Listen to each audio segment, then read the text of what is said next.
Now that we covered quite a few of the basics of Golang, let's use those in an example of a command line interface. There are numerous ways for you to interface with your application. It could be a web server, it could be reading files. There's many different ways to interface, and one of those ways is through the command line, and those are called a CLI for short. So let's get an example here of how to interface with your application. So let's change this to what is your name? So what we're going to do is we're going to start a program that will ask for your name, and then you'll be able to enter it, and then the program will be able to repeat it back to you. So we do this using a package called the format package, and it's going to be scan. So scan will have to hold that variable somewhere, and to do that we first need to define the variable. So let's do var name string. So this is a string input that we're going to read from the command. And the scan, what this does is it needs to take information from the command line and put it into this variable here. So we need to use what's called a reference, and we're going to go over this in much more detail in the next section. But for now, just know that we need to define a reference here. So this is basically saying taking the address of this variable and put the data into there. We'll go more into this in much more detail in a later section, but for now, let's just do it like this. We can see that the scan returns a number and an error, so we both need to catch those. And looking at this, it's actually going to tell us that the number is the number of items that it scanned. So we're going to ignore that for now. We can do that with an underscore, and then we're going to capture the error if there are any. And for errors, we're just going to do the panic if there is an error. And let's print this out. Hello name. Make that printf. And also printf does not add a new line, so we're going to add a new line with a \n. And then let's run this. So now it's waiting for me to put an input here. It says, what is your name? I'm going to say Nick, and then followed by enter. Hello, Nick. So now we know that the string is being saved in this variable, and then we can actually use this as input into our program. You can make very advanced command line interfaces this way. You can combine them with input while the program is running, and you can also combine it with input while the program is started. So let's say we wanted to do go run Nick here. How would we capture this Nick parameter into the program there instead of scanning it here? So let's try that. And we do that by using a package. It's the OS args. This is the number of variables that are passed into the program while it's running.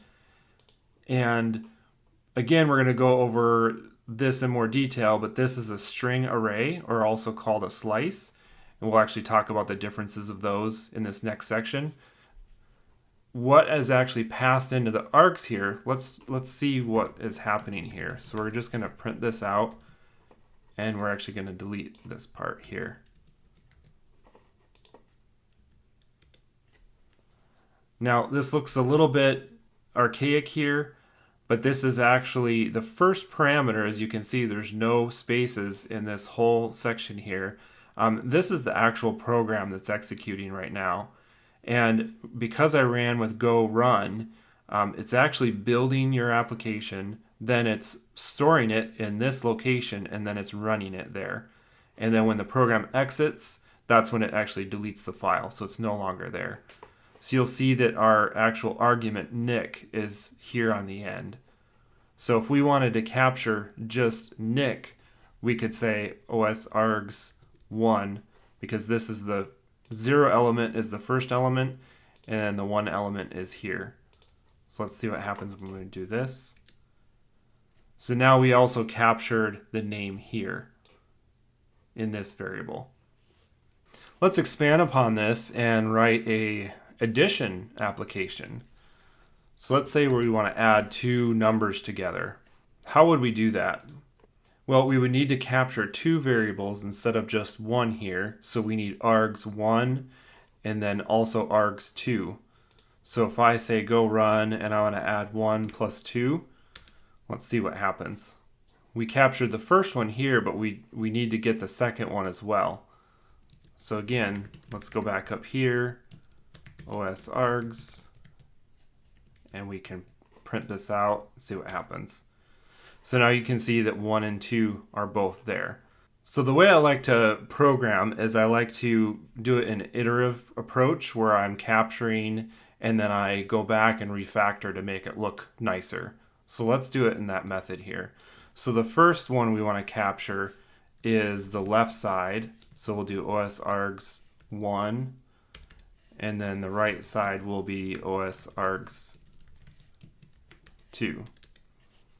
Now if we want to sum these together, we can't just take left plus right because these are strings, and so we need to first convert them into integers. This is actually going to concatenate them together. Let's actually print that out and see what happens here. So you can see it actually prints out 12. That's not what we want. So now let's convert these into integers. So we do this with a string conversion package that you also learned in the FizzBuzz test. We're going to convert the left side, so we could call this left number. And this actually returns an error as well, so let's capture that. And we'll have to check for error. And then we have right number.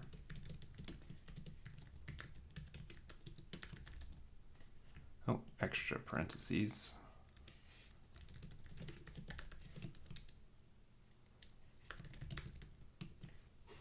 Okay, now that we have the left number and the right number, we can change this into left num, right num. Now let's see what happens. Okay, it's 3. So our program is correct now.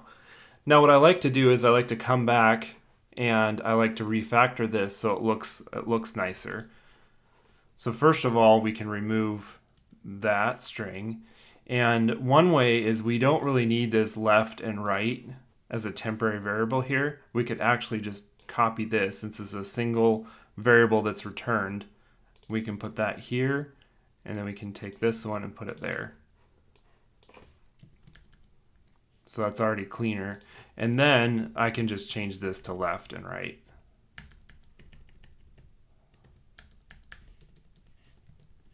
There, that looks a lot cleaner. And then we run it again, and we have the same output there. Now, command line interfaces can get very complicated. Let's say you wanted to have an add, a subtract, division, multiply in different subcommands. There are numerous packages out there, and we'll actually do a deep dive into one of them in a later section. But for now, you can even see that the Golang binary itself is a command line interface. If you type Go, there's all these different subcommands that you can run. They each do something different. So it is actually a command line interface, the Golang binary. Thanks for watching, and we'll see you in the next lecture.